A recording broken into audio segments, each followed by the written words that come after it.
Welcome back to the Two Blues podcast.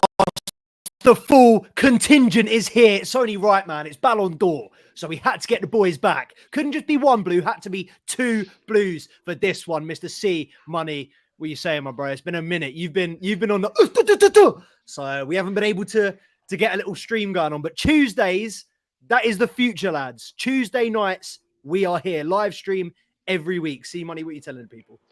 Yeah, not much, man. Just been in boxing camp, you know what I'm saying? So obviously just pumped full of the testosterone, just extremely masculine. You know what time it is, man. I've been on my personal development scheme, getting ready to knock this year out in the first round. But listen, Tuesday, more like Two Blues Day, man. That's how I see it at the minute, man. You lot better get used to this being your regular schedule. You know what time it is, man. When you see two of us, you know it's the true us, man. This is what we built the foundations of this beautiful house, and we'll continue to build the wall brick by brick. Brick by brick. Great stuff. 100%, man. On them snowfall vibes. But yeah, man, we're here to talk about one thing. There is a new king. He has been crowned. Everybody until early morning yesterday, maybe even late night Sunday, thought Vini Jr. was nailed on for the Ballon d'Or. And in I don't want to say a shock turn of events, because I'm not surprised, because I think Vini Jr. would have been undeserved if he had won that. But Manchester City and Spain's Rodri has won the Ballon d'Or. He has been deemed the best player in the world for the last calendar year. I think I don't really know what the cutoff is, because I feel like they say it's a season, and then when there's a World Cup or when there's an international tournament, they say it's a calendar. It depends on the agenda, but whether we agree with it or not, Rodri has been voted the Ballon d'Or for 2024. What do you think about that, Charms? Obviously, like I said, up until Sunday, everyone was kind of being briefed that it was going to be a clean sweep for Real Madrid with Vini Jr, Jude Bellingham, and then seemingly out of nowhere, Rodri pops up and wins it. Well, this is the thing. Like after the Euros, I think everyone was saying, yeah, Rodri for Ballon d'Or, it's nailed on, and then a few months later, it's like, oh, Vinicius is nailed on, Rodri's robbed it. But I don't know, man. Like I'm quite interested that you said what you said, because I thought I had the contrarian opinion in terms of, I think that it's not crazily undeserved. You know what I mean? I think that in some respects it is quite well deserved. You know what I mean? Especially with the Euros tournament. You know how they love to favour the World Cup, the Euros, all of those international tournaments. Obviously, with the Copa America and the Euros, they always seem to kind of sprinkle a little bit more love onto the Euros. I think it's just due to the European pedigree of the teams involved. So Rodri's always going to get that look in, and I think when people start throwing the robbery word around, it's a little bit wild, because this isn't exactly like the Lewandowski situation, which is just a clear, blatant sort of agenda. This feels like the first year without an agenda of sorts, and especially when it's a DM that's won it. It's quite interesting. You would assume that the winger, who's arguably got more shirt sales, and he's a bit more of like a flair player, a bit more sexy on the ball, more aggressive, more goal involvements, you would think that's the way that they would lean. But no, it's gone towards the way of the more boring sort of defensive midfielder who not that he goes invisible, but he does the silent work, if you will. It's everything in the build-up towards what usually gets credited, the end product, the assist, the goal. So it's interesting that it's gone this way around, and they've actually benefited the person who they usually don't. And for everyone to be going around and throwing around these crazy terms that he didn't deserve it, I think it's pretty insane, because I'm not Rodri's biggest fan. I'm quite the critic. I think he could be a bit lazy. I think he's quite overrated. But when you're talking about who's the best player in the world, he's definitely in the conversation. So I think he's a better six than Bellingham. Personally, I think he does more in the role. And obviously, Bellingham does float in between anywhere between 9, 10, and 8 and a 6. It doesn't really matter. But yeah, I think, yeah, but I just in terms of people throwing him into the conversation, and then Rodri's not allowed to be in there. I think it's quite stupid, to be honest. So I don't think it's necessarily a robbery. I think it's a bit of a, I can understand the controversy behind it, but yeah, I think people are blowing this bit out of proportion. I think it's a fair win, true regard. Surprise. I mean, the person that could probably be most aggrieved about this situation is Jorginho, because Jorginho, based on these results, should have a Ballon d'Or, bruv. In 2021, Jorginho should have won the Ballon d'Or. But we were shafted that year. Obviously, Edu Mendy shafted out the Yassine Trophy as well. But yeah, man, I don't think he's been shafted. I think, if anything, it's kind of a testament to how far, and I've got to be careful here, but a testament to how far the game's fallen. If you look at, and I don't know how true it was, but reports were coming out yesterday saying that Real Madrid expected, if Vini wasn't going to win it, they expected Carvajal to win it. If Danny Carvajal had won the Ballon d'Or, I would have closed this channel down.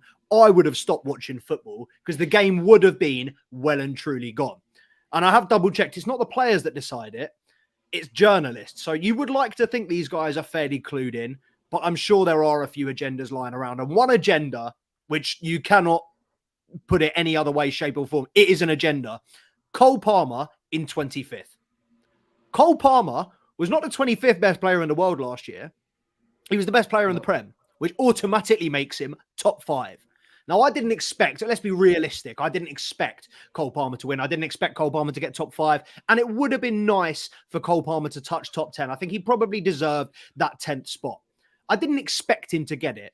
But seeing that list, looking through that list and seeing Cole Palmer behind Granit Xhaka, Nico Williams, a player that scored less goals in his entire season last year than Cole Palmer scored in 1 week against Manchester United.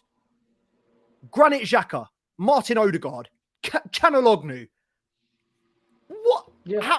How are these men getting put on votes from reportedly credited journalists? How are these men getting put above Cole Palmer? Because to me, I mean, Odegaard, Saka, Foden, none of them should be above him. Yeah, no, I completely agree. Listen, we live in a world of agendas. Football is a very, very opinion-based sport. You know, the result is one thing, but then the words that go around the other. It kind of paints the canvas. You know, like people love to kind of tell the misinformed what they should think, and I feel like that creates a lot of conversation in ecospheres that actually don't really know what they're talking about. And for people to not really call out the hypocrisy of the fact that, like, as I said, Florian Wirtz was 8th and Cole Palmer was 25th. I think, you know, it says everything there is to know about how the Ballon d'Or polling scheme goes. Here. It doesn't, it doesn't make any sense. It's just all career mode based. Trust me, I'm telling you, Julian Quinones came 3rd, if I'm not mistaken. Yeah, that's my boy on career mode, man. That's Mexico best striker. But no, it doesn't make any sense, man. The Ballon d'Or poll it's a list of players which seems to kind of be like 1, 2, and 3, and then everyone else just in an order that they fancy. You know, it doesn't feel like a true ballot polling where, like, you know, it goes correlated with votes. Because listen, I understand that they have a massive thing about what have you accomplished and what trophies have you lifted and how far into these tournaments have you gone. And obviously Chelsea didn't have an amazing season, but the Ballon d'Or is an individual players tournament, not like, it's not Chelsea that are nominated, it's Cole Palmer. So when you look at the individual actions of the player, he can go band for band with absolutely anyone in world football. And I'm including Vinicius, including Rodri, when you're talking about like impact in their squad, you know what I'm saying? If you put Cole Palmer in Real Madrid, played him on the left wing, you think he wouldn't get the same returns as Vini? I think it would be, come on now, the actual ability of the player suggests completely otherwise. It doesn't make any sense. And Chelsea, obviously, we're used to being a little bit more, we got to do a little bit more to get the credit that we deserve, because people love to hate. And I know that it can be the same, United fans say the same, Tottenham fans try to say the same, but it's not true because they don't win anything, so it's fairly justified. But Arsenal fans do this as well, a similar thing to the Tottenham.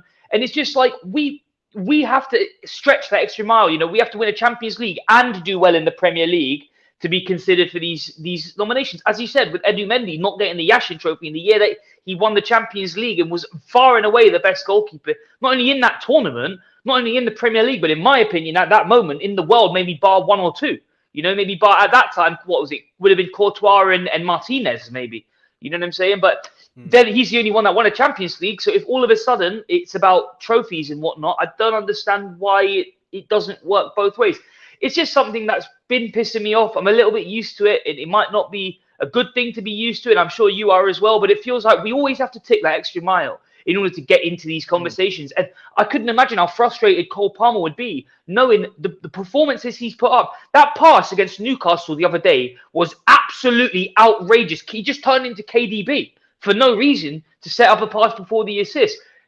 And if that was KDB, it'd be all over the place. Everyone would talk about it. He's back, KDB, he never left. But the minute, it's Cole Palmer, it's like, yeah, but it's at Chelsea.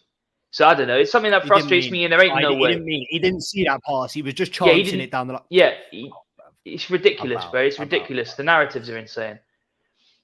Yeah, I do hear the trophies thing, but for me, the most frustrating thing, particularly in context of the Cole Palmer, is the fact that he got voted by all the other England players. He got voted the best player, the England's best player last year, and that's the likes of Harry Kane, Phil Foden, and Bukayo Saka, all who finished above him, who are English. Now, Phil Foden, I can kind of understand. He got Premier League Player of the Year last year. I didn't think he deserved it, but I could understand it.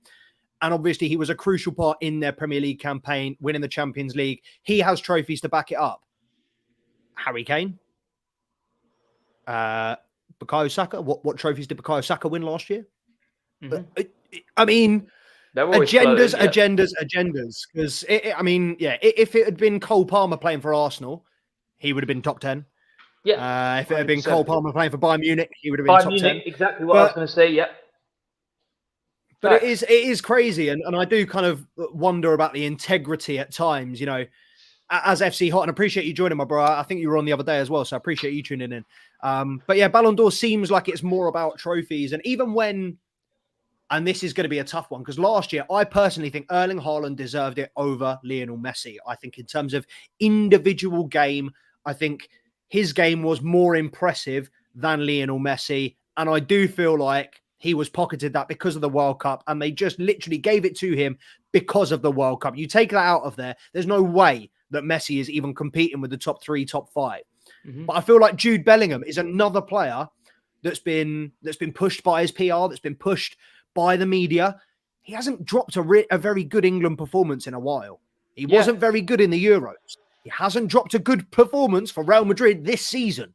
Kylian Mbappe stunk up the gaff for Madrid this season. A lot of these players have been in not poor form in the last few months, but have been a shadow of their former self. So I do kind of think you can't just look at the season on its own as a complete, you've got to take into account form going into the season, form coming out of the season.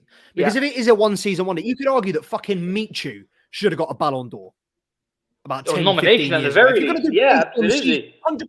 Nicholas Jackson, I'd argue, is in line for a fucking Ballon d'Or nomination based off his performances in the last 12 months. When you compare it to someone like Lautaro Martinez, who's banging in goals for Inter Milan, is he doing it at the top? And I know these guys have Champions League as well, which is another massive, massive factor. And obviously, we're not in the running for that. So we've got to sit here and say, fair enough, I understand there is a little bit of compromise made for Chelsea because we aren't in European competitions. We aren't competing to the level that other teams are.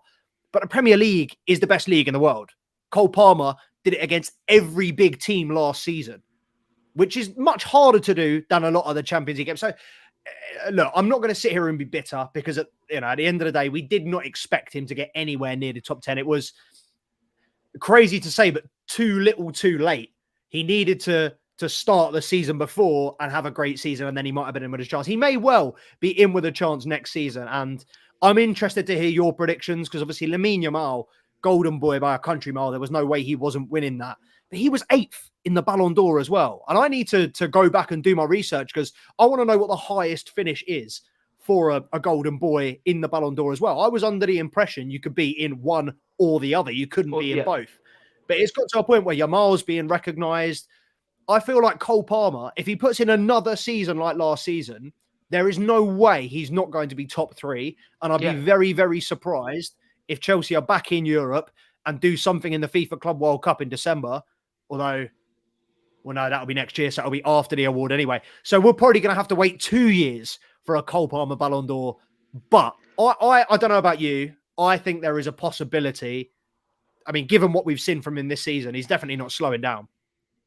Yeah, 100%. I mean, I will say it will benefit us if it is in 2 years because it was me and you that comfortably predicted a Cole Palmer Ballon d'Or by 2027. So that will leave us right in line for that prediction to come true. And listen, at the time, it seemed like borderline insanity. And I don't know if you remember that, but when we were talking about it, we were in no stead to be talking about Ballon d'Ors. I got laughed at by everyone. Now he's 25th in the poll voting, and we're talking about how ridiculous that is. He should have been way higher.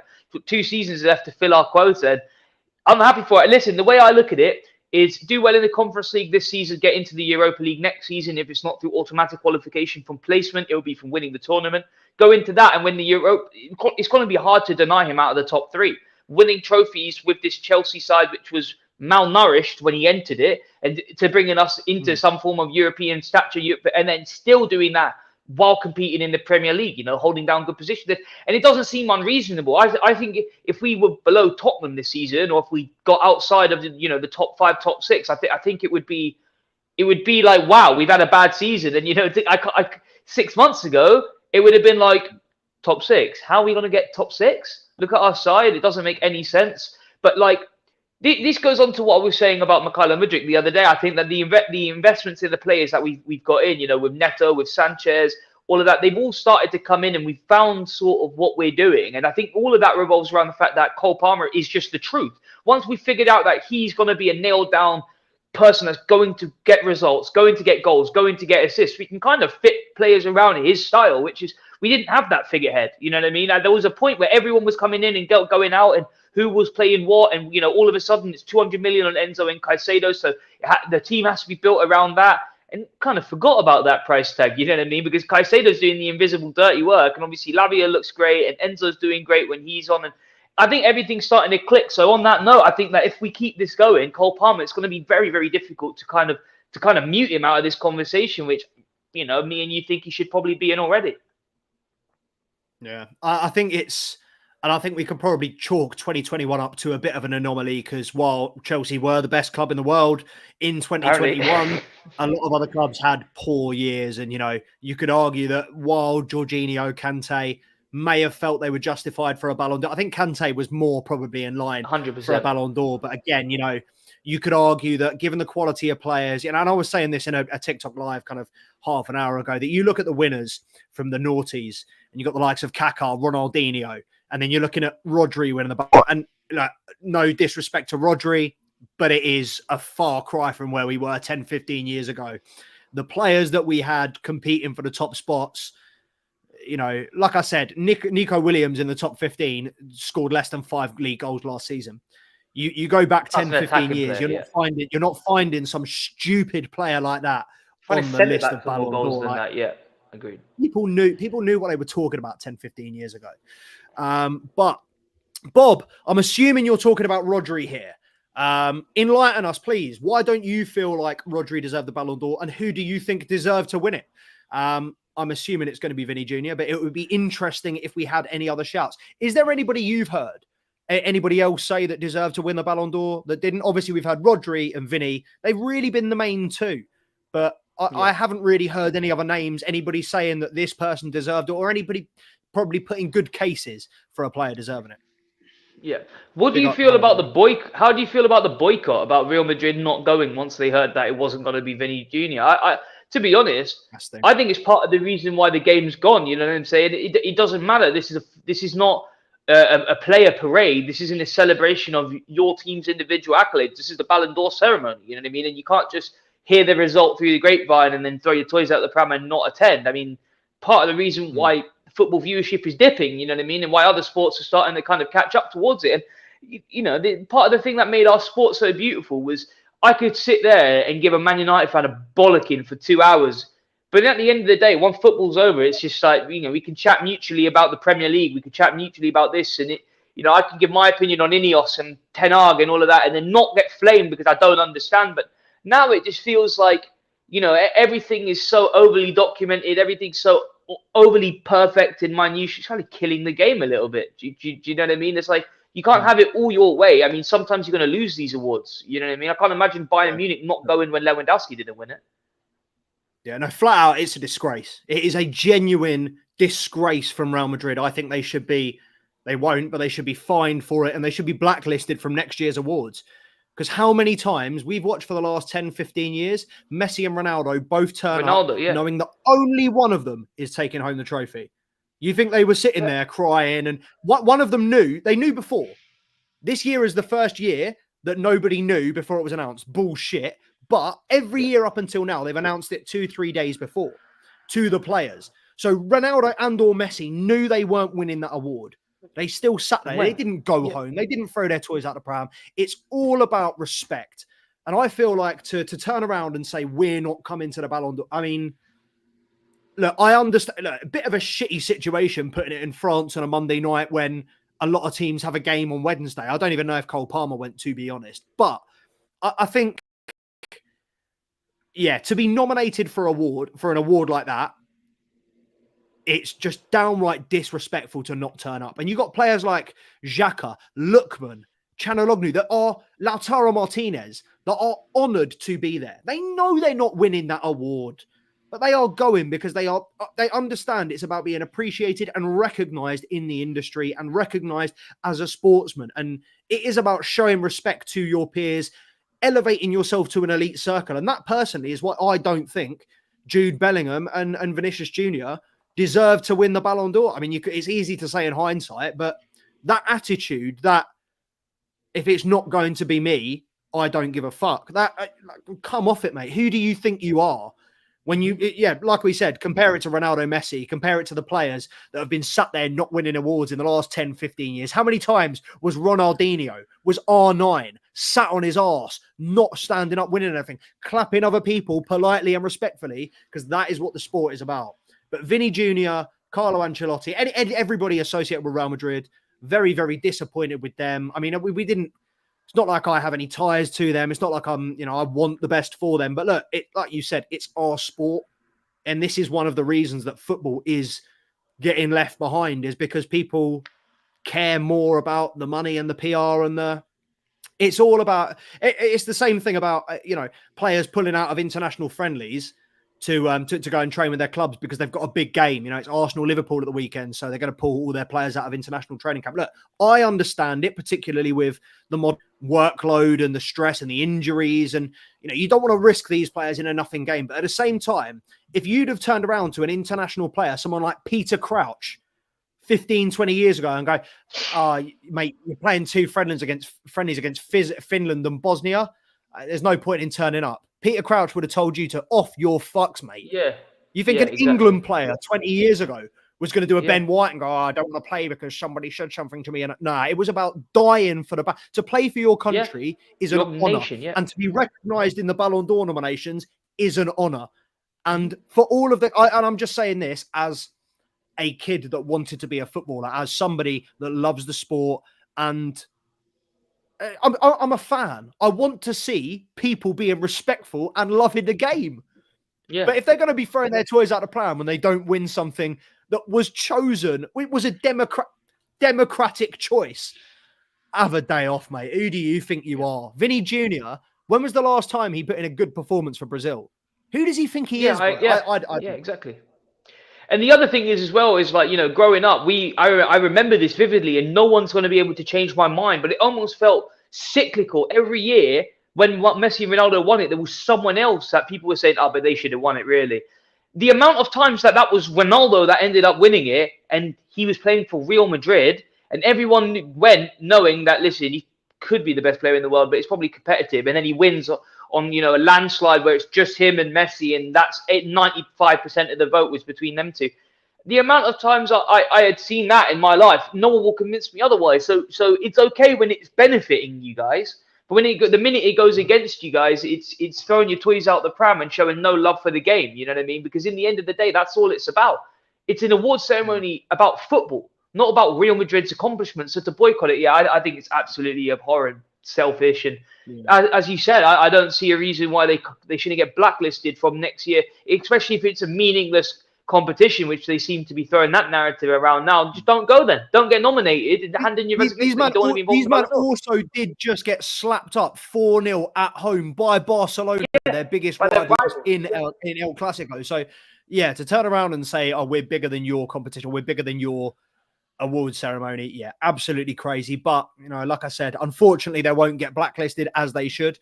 But I don't think they deserved it. I think it wouldn't have been a surprise to me if Vinny had won it, but at the same time I would have been on here saying it could have gone for Rodri, could have gone for someone else. FC says Nico Williams only got top 15 because of his Euros. 100%. A lot of players got top 50. A lot of players got boosted for their Euros, but the difference is Dani Olmo. I understand that. What he did for club and country last year, including the Euros, sublime. what Nico Williams did in the Euros was not enough to outweigh Cole Palmer's entire season. To play 3-4 games in the Euros well on the big stage, I mean, come on, man. We'd be putting fucking Ochoa in Ballon d'Or rankings. We'd be putting like the most random dons in the Ballon d'Or rankings if it was purely based on let it be known as well that his performances in the Euros are comparable with Palmer's performances in the Euros. Just because he was being subbed on and didn't play a majority of those games doesn't mean that the impact he had when he came on. I mean, he scored or had a goal contribution in every game that he got substituted on, including the Euros final, where he scored from near 30 yards. Did Williams score in the final? He got the assist though that won it. But listen, in the end of the day, though, the performances in the Euros are comparable and the seasons are incomparable in the favour of Cole Palmer. So when you're looking at the calendar year, how they've come to that deduction, it doesn't make any sense. It doesn't make sense. And if someone can find the narrative, please send it to me, because I want to understand the thought process. I can't figure it out. Yeah, there's no way we're going to be able to get into these journalists' heads. And it does kind of irritate me that it is journalists rather than, and I know they're probably, very credible, whatever, but it should be footballers. It should be people involved in football. 1,000,000%. But I've got an interesting last question for you from Hanno. Appreciate you joining, by the way, my bro. People saying Rodri is better than Busquets and them because it's different eras. It is a different era. And I think the era now compared to 10 years ago is far, far from where it was. But interesting. Where do you think, if you were to compare these two players, Rodri and Busquets, what kind of levels would you put them on? Well, I think that we the level that we're at today in terms of technical application onto the football pitch. I feel like we have improved. I'm not going to just base this argument on nostalgia, but there is definitely a technical advancement now in players than there was back then. But I feel like, they are two different players, but they are very comparable for obvious reasons. I feel like with Busquets, it was the little things. It was the ability to dribble and kind of be a little bit more free-flowing, creative, whereas Rodri is a cog in the most well-oiled machine in the world right now. And he's probably the biggest and most important cog in terms of making that team all gel. So, you could remove Busquets out of a prime Barcelona and have him replaced. But I don't know if you could remove Rodri right now out of this Man City side and see the same engine running. You know what I mean? So I feel like listen, the way I look at it is Rodri is you put Busquets in a pack-a-punch machine and took him out, but he's gone from being an automatic rifle to a single-shot sniper. You know what I mean? It's a lot less fun to play. It's probably just a little bit more effective. You know what I mean? So Busquets is probably the more attractive player on the eye, the more fun player to look at playing football. But I think Rodri is probably a better football player. So I think it is different. It's different players in different eras. But if you put Busquets in today's modern day, he'd probably be a Romeo Lavia in comparison. You know what I mean? I genuinely do believe that. Best centre mid in the Premier League. Well, he'd be really good CDM, but he wouldn't be. Romeo Lavia is best centre mid in the Premier League, right? He's up there. Yeah, it's interesting, and it's tough for me to comment because out of all the players in the world, I think Busquets probably up there with one of the players that I hate the most in terms of what they did against us. I'll never forget when he used to go down and the little looks under when he dived and smiling and winking at the cameras. I fucking hate Busquets, but he was absolutely quality. It's interesting that what you just said, and it's annoying that we don't have much more time because Chelsea are about to kick off. But what you just said about being more technical, Rodri is a cog, whereas Busquets could do the dribbling. I'd argue that from that description, that Busquets is more technical. But I think the speed of the game has definitely increased. I think it's very, very tough. I do think they are very similar players, though. I've just seen someone pop up in the comments. Jose, we are about to finish, but let me know, who do you think is better, Rodri or Busquets? Also, I know it's a silly question because you're Barca, but how do you feel about Rodri winning the Ballon d'Or? Was it deserved? And why did Cole Palmer not finish top 5? But I appreciate everybody tuning in. I'm going to switch over, or we are going to switch over now because Mr. C Money has to go and batter the living fuck out of somebody. And I've got an academy game to go watch. So we are going to switch over onto the other stream. Appreciate everybody joining. Appreciate you, Jose, Hanno, FC Hot. Appreciate you as well, my guy. And Bob, we didn't get your answer on who deserved the Ballon d'Or. But if you do watch this back, Bob, Drop us a comment, mate. Let us know who you think deserves to win it. Appreciate everybody joining. Dano as well, last minute entry. Everybody, we're going to be back tomorrow for a EFL Cup preview, Chelsea versus Newcastle. Similar time, 6:30. But what we'll do, we'll put it out on the Instagram, at Two Blues Podcast on the Instagram and the TikTok. Make sure you're following, and we'll see you then.